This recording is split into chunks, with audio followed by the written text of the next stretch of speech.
할렐루야. 예수 그리스도 이름으로 하나님 말씀 함께 나누는 시간 들어가겠습니다. 시간을 가지기 전에 먼저 날씨가 이렇게 굉장히 추운 그 주간이 지나갔죠. 그리고 이제 오늘 또 이렇게 따뜻한 영상의 날씨에 우리 성도님들 얼굴 보니까 더 반가운 것 같습니다. 지난번엔 날씨도 추운데 오니까 딱 5명 있더라고요. 5명. 이게 언제까지 이 시련이 갈까? 이 코로나의 이 혹한기가 갈까? 그러면서 좀 상념에 잠긴 시간이 있었습니다. 또 천하교에서 요번에 청년반들 영상 출품해가지고 상 받았다며요. 그리고 무슨 상이에요? 대상이요? 야, 그 정보출판부의 이렇게 행사에 적극적으로 이렇게 임해 주시니까 청년반들 얼굴이 더 이뻐 보입니다. 이런 어떤 톡톡 튀는 그런 창의력 이런 것들이 발휘가 되는 모습을 보니까 우리 교회의 잠재된 역량이 발견이 되고 우리 참예수교회의 미래가 참 밝다. 그 가운데서도 천안교회의 미래가 참 밝다. 이런 생각을 해보게 됩니다. 우리 하나님께서 그 하시는 손길마다 또 여러분들 가는 발걸음마다 항상 동행하셔서 정말 커다란 축복이 임하는 그런 교회가 되길 원합니다. 오늘은 이제 고린도 후서가 되겠고요. 고린도 전서를 우리 지난 시간까지 살펴봤는데 이게 왜 안 되냐?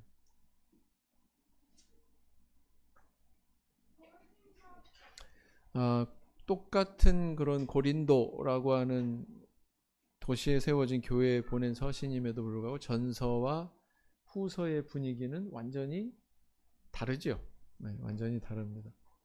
저는 좀 이렇게 좀 이야기할 수 있을 것 같은데 뭐냐면은 전서는 바울 사도가 회초리를 드는 이야기가 주다. 후서는 뭐냐? 바울 사도가 쓰다듬어 주는 이야기가 주다. 이렇게 비유할 수 있을 것 같아요. 그래서 때로는 이렇게 아주 엄한 그런 이야기를 하다가도 또 권면하고 위로하고 하는 그런 내용으로 이제 전환이 되는 그런 내용이다. 이렇게 볼 수가 있단 말이죠. 내가 이걸 안 켰네. 고린도후서 제목은 고린도전서 제목과 마찬가지로 고린도 교회에 보내는 두 번째 편지 이런 뜻이 바로 고린도후서가 되겠습니다. 자, 저자 바뀔 리가 없지요. 저자는 바로 고린도전서의 저자와 동일하게 고린도후서의 저자는 바울 사도다라는 것입니다. 이 바울 사도라고 하는 것을 본문 안에서도 밝히고 있지만 또 맞아요. 그 아동반이요. 이렇게 예배에 그냥 곁다리로 오는 것 같지만 별 관심이 없는 것 같지만 다 듣습니다. 다 듣고요. 다 그 기억을 해요. 나중에 보면. 그래서 떠들고 때로는 울고 이런 불상사가 있어도 애들은 반드시 데리고 와야 됩니다. 교회에. 그런 상황이 벌어지더라고. 이 고린도 전서에 비해서 고린도 후서는 6개월 정도 뒤에 기록이 된 것으로 그렇게 추정을 합니다. 고린도 후서의 배경을 보면 바울 사도가 이제 그 고린도 전서를 이제 기록을 한 후에 6개월 뒤에 이제 이것을 기록을 하게 되는데 이 두 개의 서신서만 기록했느냐? 그렇지 않습니다. 가만히 고린도 전후서를 분석을 해보면 다른 편지를 쓴 전력이 있다. 있다라는 것을 사실이 있다라는 것을 발견하게 되거든요. 그래서 고린도서 5장 9절을 보면 그가 이미 어떤 서신을 발송했다고 하는 것을 반영을 하고 있습니다. 그래서 이제 그 서신에 이제 그 자신의 어떤 여행 계획을 밝히고 있는데, 내가 뭐 어디로 갔다 이런 이제 여행 계획을 밝히고 있는 거죠. 먼저 고린도서 5장 9절에 어떤 내용이 있느냐? 내가 너희에게 쓴 것에, 그랬어요. 쓴 것에 이미 고린도전서를 기록하기 이전에 다른 서신이 있었다는 것을 알 수가 있죠. 이 부분을 보면. 그래서 뭐 이 배경이 되는 이 사진들은 다 이미 설명을 했습니다. 그래서 이런 사진을 보면 고린도전서를 저희들이 공부할 때 배웠던 내용이 다시 상기가 되실 텐데, 이 건축 양식에, 기둥 양식에 보면 코린트 양식이라고 하는 것이 있을 정도로, 코린트는 고린도를 얘기하는 거죠. 이 양식이 존재할 만큼 굉장히 문화적으로 앞선 도시가 고린도 도시였다, 이렇게 말씀드렸어요. 그리고 또 그리스 아테네와 성경에는 아덴 이렇게 나와 있죠. 아테네와 가까이 있다 보니까 대단히 그 지적인 그런 능력들도 뛰어난 그런 도시의 사람들이 바로 고린도 사람들이었고, 그 다음에 항구 도시다 보니까 물질적으로 어땠다고요? 물질적으로 굉장히 풍요로웠다, 그렇게 말씀드렸고요. 그 다음에 우상 숭배 같은 것들이 만연하는 아주 문란한 도시였다. 항구 도시가 좀 문란하잖아요, 그죠? 문란했다.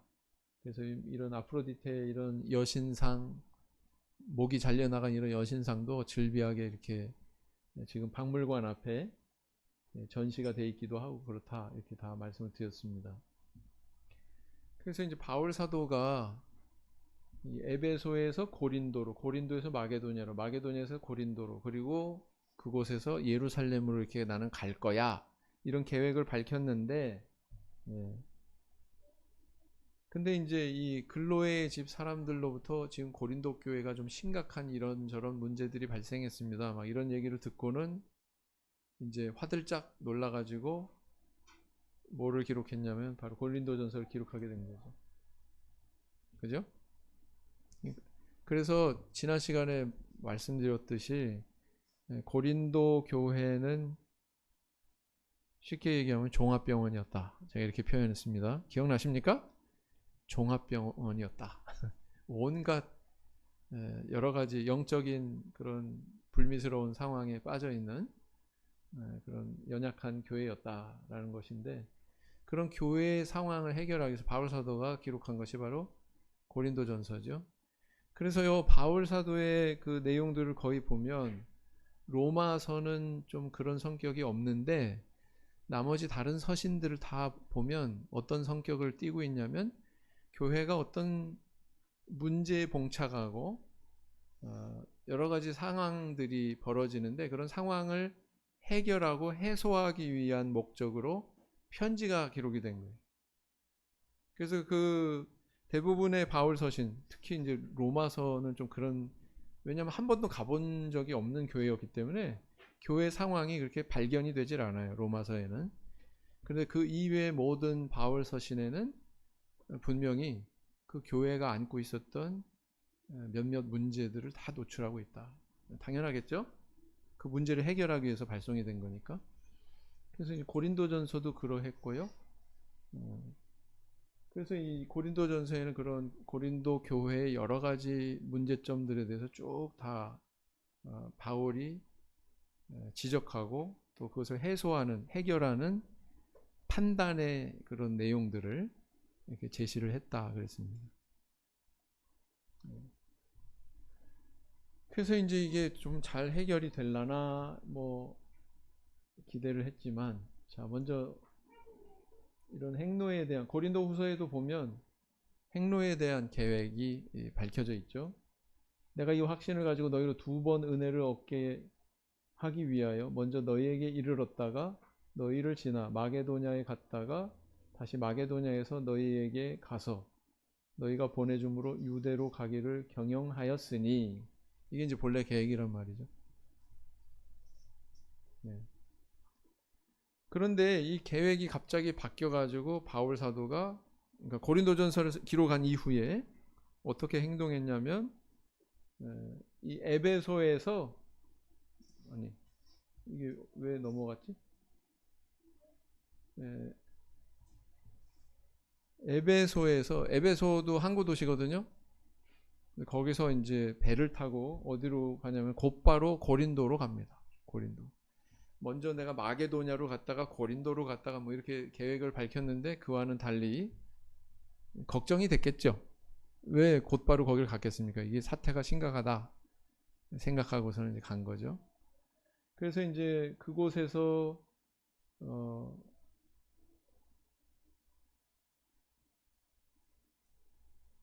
방문이 있었다고 하는 내용이 고린도후서 1장 23절 이런 세 구절을 보면 그때 방문이 있었다는 사실을 반영을 하고 있습니다. 이것은 소위 근심의 방문이라고 그래요. 그러니까 두 번째 방문이라는 얘기죠. 이게 1장 23절에 보면 내가 내 영혼을 두고 하나님을 불러 증거하시게 하노니 다시 고린도에 가지 아니한 것은, 다시 그랬으니까 뭐예요? 전에 간 적이 있어요, 없어요? 있죠. 고린도서 13장 2절에 보면 내가 이미 말하였거니와 지금 떠나 있으나 두 번째 대면하였을 때와 같이, 두 번째 가서 만난 적이 있구나 라는 걸 알 수 있습니까, 없습니까? 있다 라는 거죠. 네. 그런데 이 두 번째 방문을 했을 때 생각해 보세요. 교회가 굉장히 막 소용돌이가 일어나고 굉장히 문제가 불거져 있는 상태에 거기 나타났어요, 바울 사도가. 근데 여기서 좋은 상황을 목격하지 못합니다. 거꾸로 얘기하면 좋지 못한 상황을 만나게 되죠. 뭐냐면 바울 사도가 대단히 수모를 당합니다. 인격적인 그런 수모를 당하고, 또 이렇게 수모를 당하는 그런 빌미가 됐던 것들이 뭐냐면은, 여행 계획을 내가 어디로 갔다가 여기로 갔다가 저기로 갔다가 고린도로 갈 거야 그랬는데 말대로 안 한 거잖아요. 계획대로 안 한 거잖아요. 그러니까 전에는 이렇게 이야기했더니 왜 그렇게 안 하고 갑자기 이렇게 뭐 불현듯 나타나기도 하고 왜 그러느냐? 이거는 저 사람이 진실하지 못하기 때문이다. 믿을 만하지 못하기 때문이다. 이런 이제 비난을 받은 거죠. 기가 막히긴 하지만, 왜 기가 막히다고 그랬어요? 고린도 교회 개척한 사람이 누구라고요? 나는 심었고, 바울 사도가 나는 심었고, 누가 개척했다고요? 바울 자신이 개척했다고. 그럼에도 불구하고 이런 수모를 당하는 그런 상황이 좀 의아하죠. 네. 뿐만 아니라 이제 바울 사도가, 고린도 교회는 부요해요. 왜? 고린도 시가 부요하니까. 그곳에 신도들이 경제력이 있습니다. 경제력이 있다 보니까 경제적으로 쪼들리고 어려움을 당하고 있는 예루살렘 교회를 위해서 연보를 부탁을 한 거예요. 근데 그 연보를 부탁을 해도 이게 잘 수행이 안 되죠. 고린도 교회는. 왜? 문제 있는 교회는요, 성업이 잘 진행이 안 돼요. 원래 그렇게 돼 있습니다. 뭔가 그 교회가 병에 걸려 있고 뭔가 어떤 소용돌이가 일어나는 그런 상황에 있는 교회들은요, 성업의 진전이 잘 안 돼요. 아마 고린도 교회도 그랬던 것 같아요. 뿐만 아니라 이 구제 연보를 모금하는 것을 겨냥해서 뭐라고 추측성의 그런 발언을 했냐면은, 이 재물을 얻을 목적으로 저 사람이 뭔가 여기서 취할 목적으로 지금 선교 사역을 한다. 선교 사역을 하고 있다. 결국 뭐예요? 그 구제 헌금의 일부를 뭔가 착복하려고 한다. 이런 의미 아닙니까? 얼마나 모욕적이에요. 그죠?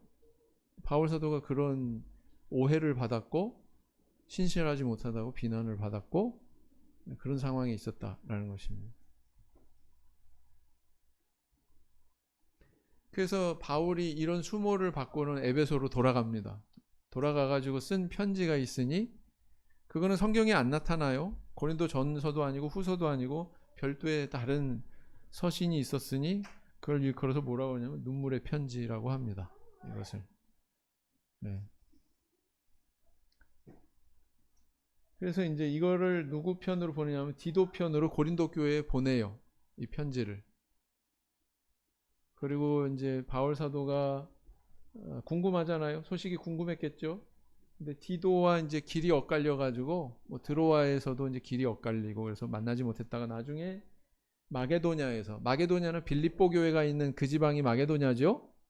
그 마게도냐에서 이제 디도를 만났는데 거기서 굉장히 고무적인 그런 소식을 듣게 됩니다. 그것은 바로 뭐냐면은 바울이 쓴 이 눈물의 편지. 사실 이게 좀 어디 있으면 참 그게 좋을 텐데 지금 없어요. 그 내용이 없습니다. 이 눈물의 편지가 이제 고린도 교회 성도들로 하여금 이제 뭐 순종해야 되겠다 하는 그런 마음, 그 다음에 회개해야 되겠다 이런 마음을 불러일으켰다라는 것입니다. 네.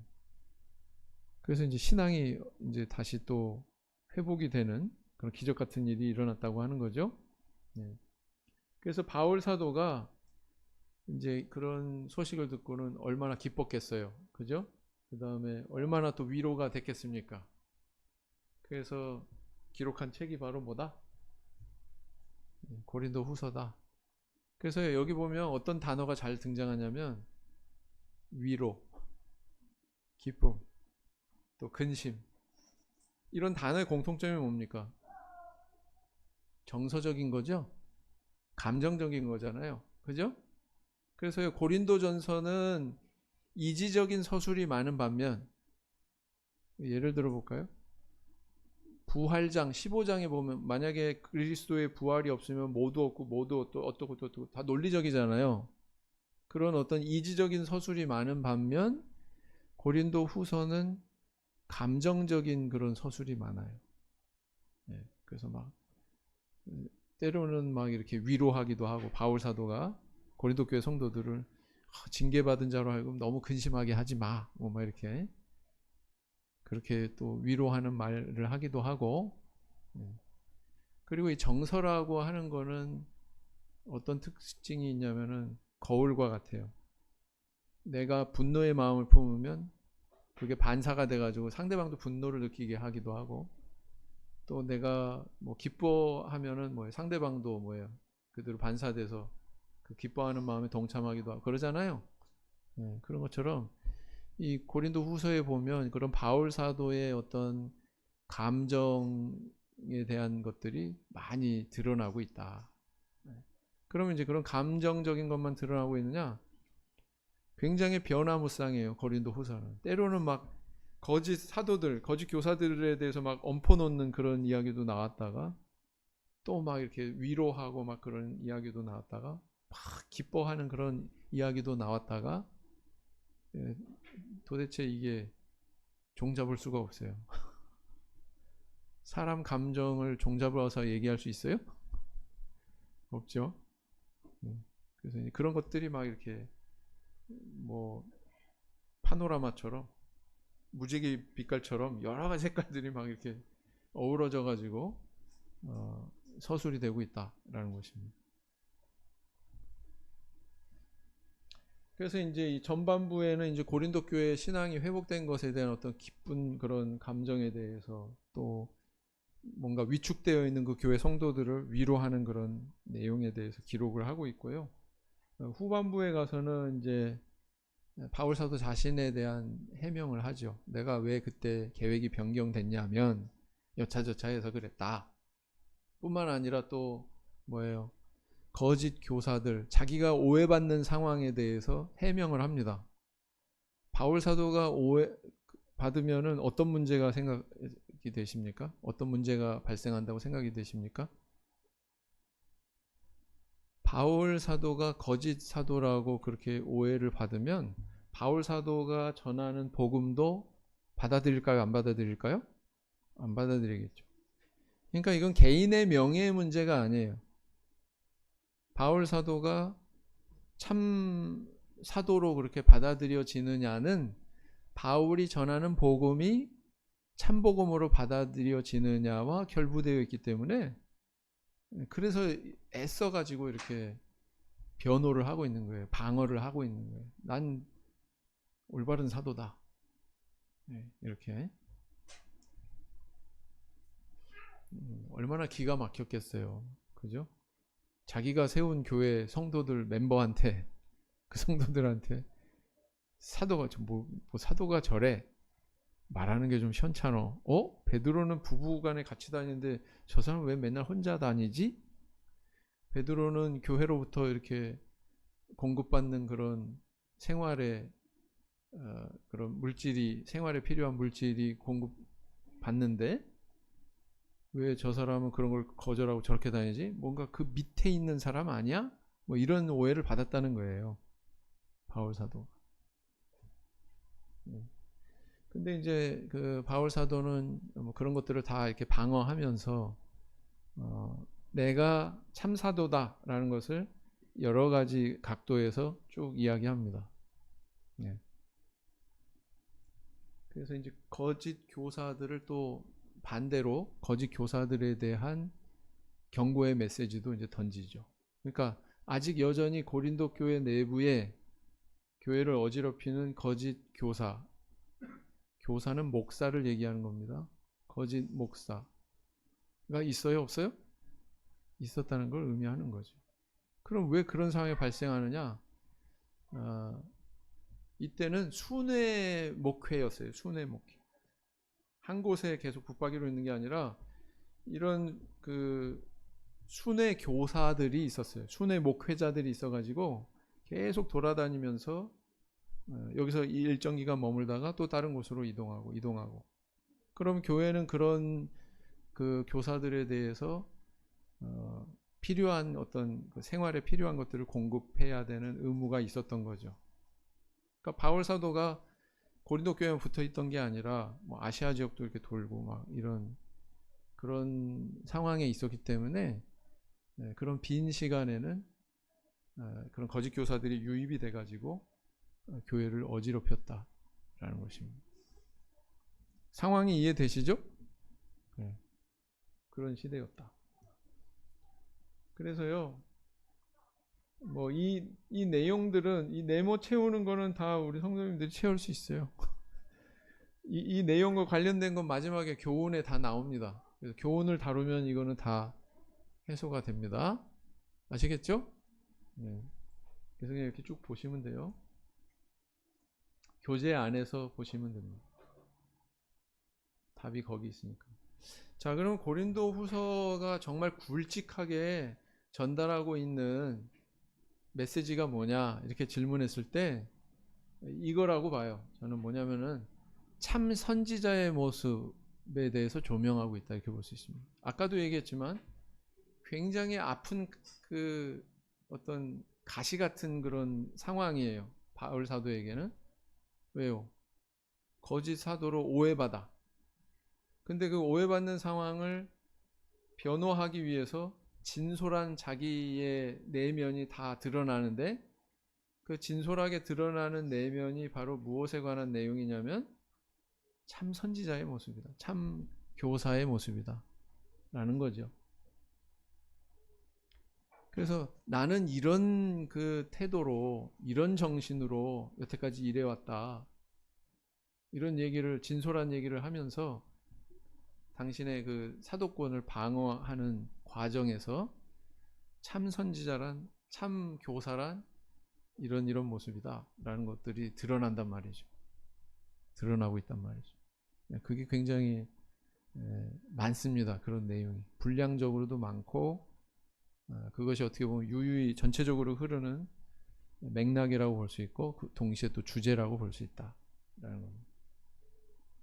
그리고 또 이제 교회에 대한 관점을 보면 분열하는 교회에 나타날 수 있는 그런 여러 가지 현상들에 대해서도 또 조명하고 있다.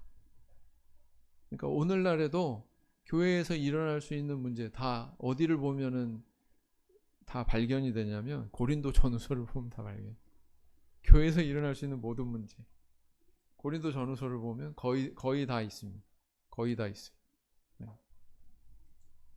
그것은 곧 뭘 의미합니까? 오늘날에도 그런 상황들을 해결하기 위해서 좋은 지침을 주고 있는 성경이 고린도 전후서다, 이렇게 볼 수가 있는 거죠. 그래서 가장 어두울 때 빛이 가장 밝잖아요, 그죠? 고린도 전후서가 그래서 소중한 거예요.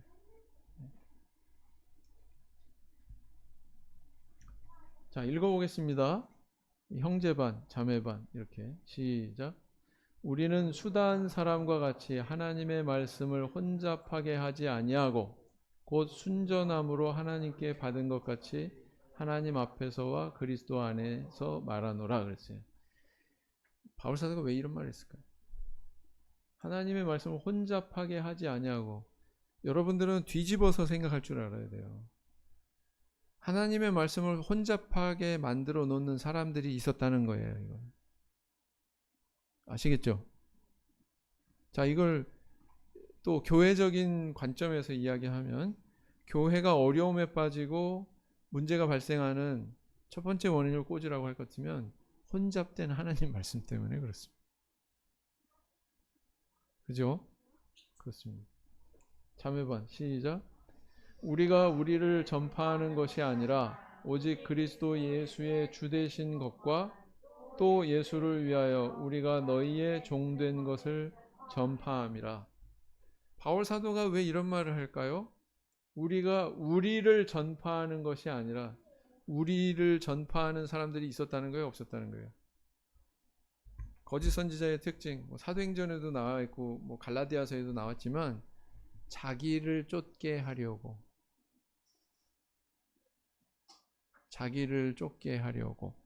이런 내용들이 기록이 되어 있는데, 그건 뭐냐면은 하나님 말씀을 쫓게 하고 하나님을 바라보게 하는 게 아니라 인간인 그 사람을, 그러니까 옳든 그르든 판단 안 하고 저 사람은 무조건 옳다고 그러고 쫓아가고, 그러면 굉장히 위험한 거죠. 맞죠? 네. 그래서 이런 사람이 있었기 때문에 지금 바울 사도가 이걸 얘기하는 거예요. 반면에 자기 자신에 대해서는 어떻게 얘기하냐면 예수의 주되신 것과 또 예수를 위하여 우리가 너희의 종된 것을 전파함이라. 예수 그리스도를 전해야죠. 우리는 종에 불과하다. 그걸 명확히 선을 그은 거죠. 그러니까 이게 참 사도의 목소리다라는 것입니다. 위의 것도 통하죠. 그죠? 그런즉 우리는 거하든지 떠나든지 주를 기쁘시게 하는 자가 되기를 힘쓰노라. 참 사도의 또 모습은 뭐냐? 자기를 기쁘게 하는 게 아니라 누구를 기쁘게 해요? 주를 기쁘시게 하는 자가 되기 위해서 힘쓰는 사람이 참 선지자의 모습이다. 참 교사의 모습이다. 이렇게 얘기하고 있습니다. 교회 일을 하는데요. 그래서 어떤 사람은 아직 신앙 연륜이 어리고 그런 사람들은 자기 기쁨을 공급하는 것만 주목하고 그것만 하려고 해요. 뭔가 조금 힘들고 막 어렵고 그런 일들은 기피하려고 해요. 누구든 본능적으로 그렇겠죠. 그죠? 근데 바울 사도는 이렇게 얘기하고 있다. 그 다음 고린도후서 8장 21절 같이 읽어보겠습니다. 다 같이 시작. 이는 우리가 주 앞에서만 아니라 사람 앞에서도 선한 일에 조심하려 함이라. 참 선지자는 어떻게 행동하냐면은 선한 일에 조심한다, 이렇게 얘기하고 있습니다. 이건 무슨 얘기냐면은 아까 이제 거액의 연보를 취급한다고 그랬어요. 근데 바울 사도가 그것을 고린도 교회에 이제 부탁을 했는데, 그럼 고린도 교인들 가운데 아까 배경에서 설명했듯이 자기 생계를 위해서 저 일을 하는 거 아니야? 선교 일을 하는 거 아니야? 이런 오해를 했다면 그 연복계를 열거나 닫거나 또 그 연보를 직접 수령해서 받아가지고 운송하거나 하는 일을 바울 사도가 직접 했다면 그 오해가 더 깊어지겠죠. 그러면 그거 조심하는 게 아니에요. 바울 사도는 그걸 직접 하지 않았습니다. 그죠? 다른 사람을 추천했어요. 그래서 그 사람이 하게 했어요. 그래서 교회가 쓸데없는 오해가 일어나서 분란으로 비화되는 상황을 그는 미리 차단한 거예요. 그걸 얘기하는 거예요. 선한 일에 조심했어요. 참사도는 이런 모습이 있어야 된다라는 거죠.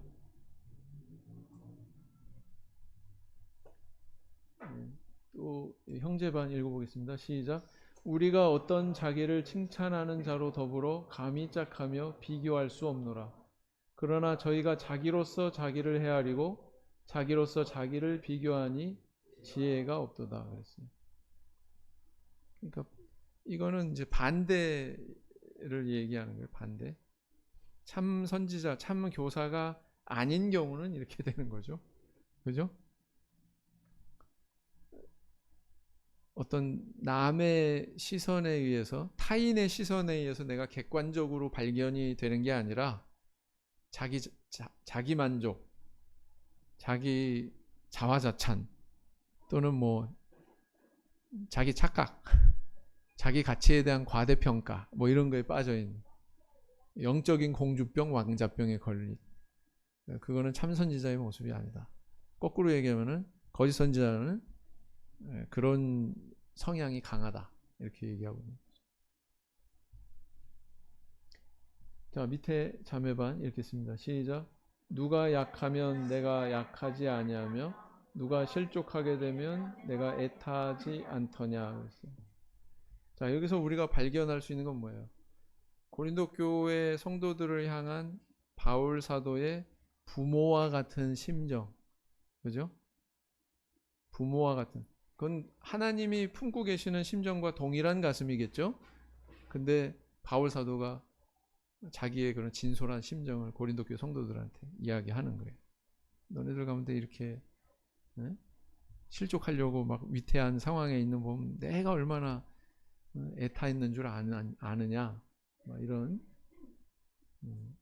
자기 진솔한 심정을 밝히면서 고린도 교회 성도들을 마음을 휘어잡고 있는 거죠.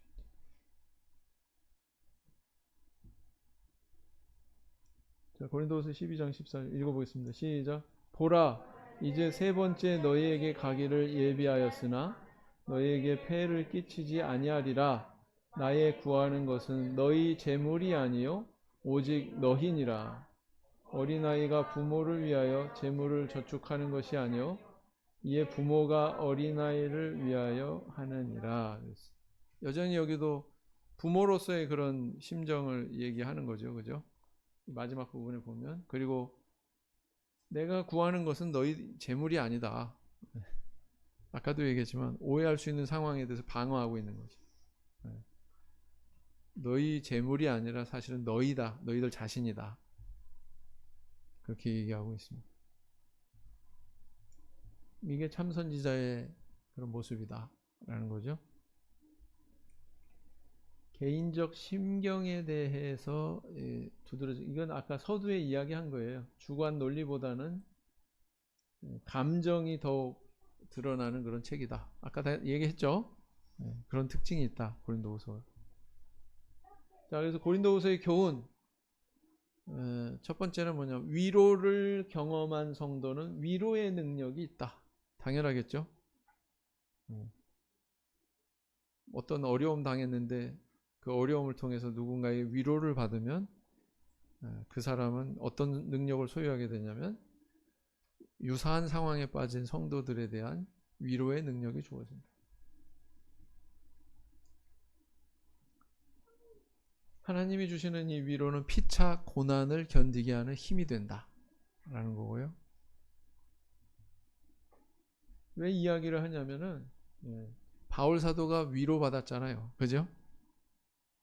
고린도 교회의 상황이 해결이 됐기 때문에 위로받았다고 그랬잖아요.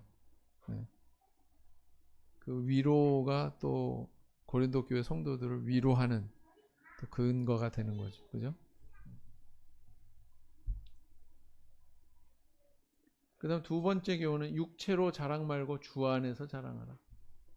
또 참 선지자의 모습이다. 뭐 이렇게 볼 수도 있습니다. 아무튼 여기에 자랑 뭐 이런 단어가 자주 등장해요. 너희가 우리의 자랑이고 우리가 너의 자랑이다.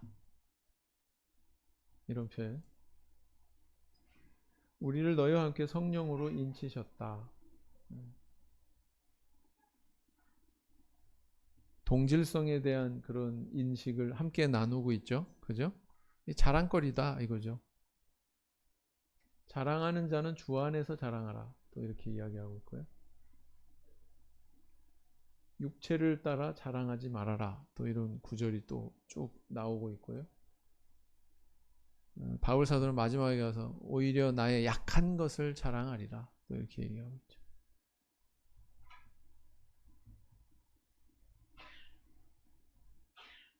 1장 14절이 틀렸나요? 구절 표시가. 맞아요?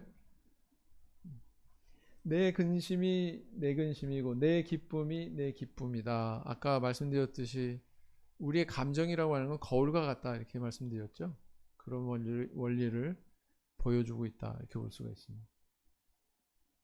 나는 근심으로 너희에게 나아가지 않기를 결심했다. 네. 왜요? 상대방이 근심하게 만들 수 있으니까.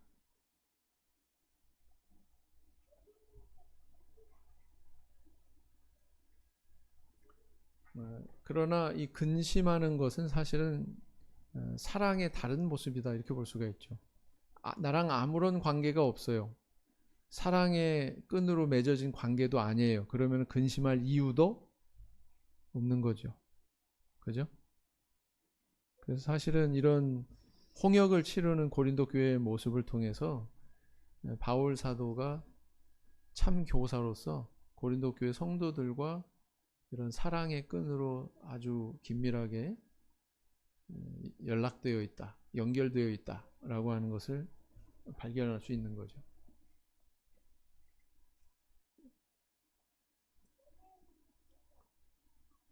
너무 많은 근심에 빠지지 않도록 그를 용서하라. 뭐 정확하게 고린도 교회 성도들 가운데 누구를 겨냥한 말씀인지는 모르지만 뭔가 범죄를 했거나 잘못을 해서 교회로부터 징계를 받았고 또는 책망을 받았는데 그로 하여금 너무 많은 근심에 빠지지 않도록 해라. 용서하라. 또 위로해라. 이렇게 얘기하고 있는 거죠. 그래서 쓰다듬는 회초리 맞은 부분을 쓰다듬어 주는 그런 내용도 있다. 근심이 꼭 나쁜 것만은 아니다. 회개에 이르게 하는 그 근심은 좋은 거다. 구원에 이르게 하는 것이다. 또 이렇게 얘기하고 있고요. 그 다음 참 지도자의 모습은 이러하다. 이건 아까 다 제가 찾아드렸던 거예요. 구절로. 바울 사도 모든 것을 감당하면서 헌신하는 모습이 있죠. 선한 일에 조심한다. 아까 얘기했습니다. 자기를 칭찬하지 않는다. 다른 예수, 다른 영, 다른 복음을 전하지 않는다. 거짓 선지자들이 그러지. 재물이 아니라 사람을 지향한다. 아까 구절 그 구절이에요. 내가 원하는 건 너희 재물이 아니라 바로 너희다. 이 말씀을 했잖아요. 그죠? 성도의 건강하지 않은 영적 상태를 염려한다. 마치 부모가 자녀의 그런 건강 상태를 염려하듯이. 그 다음 그거와 또 그 연결시켜 가지고 참 성도의 모습은 이러해야 된다라는 것도 교훈하고 있다고 볼 수가 있습니다. 어떻게 해요? 새로운 너희들은 뭐예요? 새로운 피조물이다. 이렇게 또 정의하고 있죠.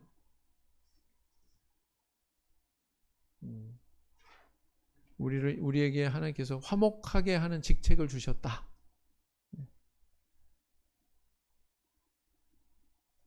먼저 하나님과 화목한다. 또 하나님의 은혜를 헛되이 받지 않는다. 이거는 다 고린도 교회 성도들을 겨냥해서 바울 사도가 주는 메시지거든요. 그것은 곧 성도들은 이러해야 된다라는 것을 교훈하고 있는 거잖아요. 마음을 넓혀라. 또 이렇게 바울 사도가 권면하고 있죠. 그러니까 이 마음이 좁다, 넓다 이런 표현은 성경에도 있구나.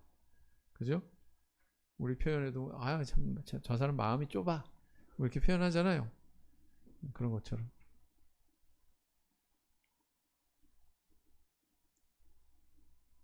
선한 일을 미리 준비한다. 이건 연보에 대한 것입니다. 연보에 대한 것. 바울 사도가 그렇게 권면하고 있죠. 연보에 대해서 미리 준비해 달라고 그렇게 주문을 합니다. 그리고 억지로 하지 말고 자원하는 마음으로 해야 된다.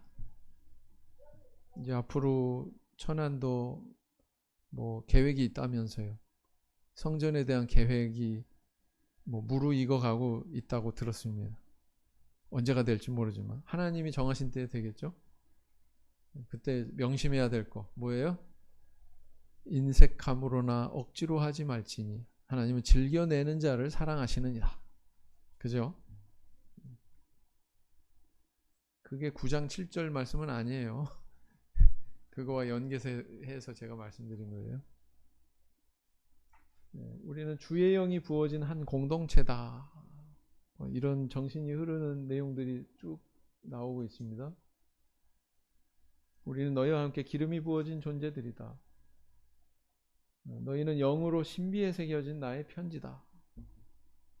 추천서다. 무슨 얘기예요? 사도가 아닌 걸로 의심받아요. 근데 바울 사도가 확증하는 내가 사도다라고 하는 뿌리 중에 하나가 뭐냐면 바로 너희들 존재가 아니야. 너희 성도들이 지금 존재하고 있는 게 내가 사도라고 하는 명백한 증거야. 이걸 얘기하는 거예요. 근데 성도가 어떻게 표현되고 있냐면은 이는 돌비에 새긴 게 아니고 마음의 신비에 새겼고, 그죠? 먹으로 쓴 게 아니고 뭐예요? 하나님의 영으로 새겼다. 이렇게 표현하고 있죠. 2장 3절에 보면 그 표현이 나와요. 그러면 바울 사도가 이거를 이야기할 때 돌비, 그 다음에 그거와 대비시켜가지고 사람의 마음에 새겼는데 하나님의 영으로 새겼다. 뭘 의미할까요? 성령이죠. 성령.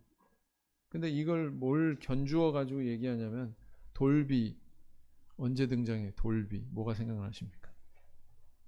십계명의 돌비 그죠?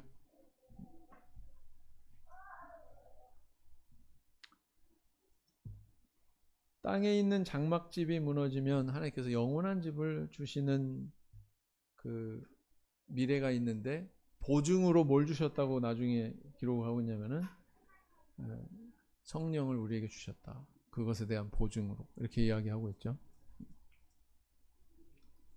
예수 그리스도께서 너희 안에 계신다. 이것은 성령을 가리키는 것입니다.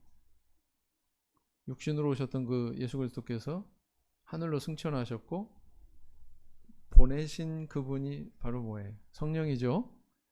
그리고 영으로 계신 그분이 바로 예수 그리스도시다. 교회가 건강하지 않은 상태에 일어나는 현상들, 고린도 전 후서를 보면 잘 나타나고 있죠. 교회 지도자에게 순종하지 않습니다. 그다음에 거짓 교사들이 득세합니다. 교회 지도자를 인신공격하고 비방합니다. 아니 어떻게 저럴 수 있어? 전 딴 나라 얘기네. 우리 천안교회는 보니까 다 그런 표정이에요. 근데 이렇게 병 걸릴 수도 있다라는 걸 보여주고 있는 거예요. 추측이 난무하며 사람이나 상황에 대해서 오해를 한다.